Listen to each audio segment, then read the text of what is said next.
নমস্কার বন্ধুরা, modern agriculture YouTube চ্যানেলে আপনাদের স্বাগত। আমরা এখন অবস্থান করছি কুচবিহার ডিস্ট্রিক্টের 7 মাইল সিঙ্গিজানি ময়নাগুড়ি অঞ্চলের একটা জায়গায়। এখানে একজন চাষি রসুন চাষ করেছে। আপনারা দেখতে পাচ্ছেন কিভাবে রসুন চাষ করেছে। মোটামুটি আধা বিঘা জমির উপর রসুন চাষ করেছে।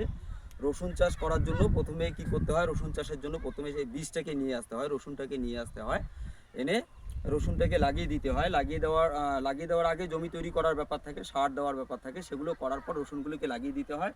লাগিয়ে দেওয়ার পর গাছটা কিছুটা বড় হয়ে গেলে দেখতেই পাচ্ছেন জল দেওয়া হয়ে গেছে এই যে ক্ষেতটাতে।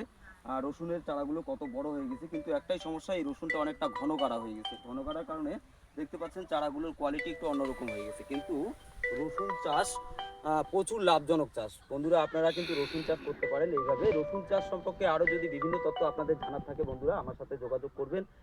ইনবক্সে কমেন্ট করলে আপনাদের পোস্টের উত্তর আপনারা পেয়ে যাবেন। আশা করি আপনারা রসুন চাষে আগ্রহী হবেন।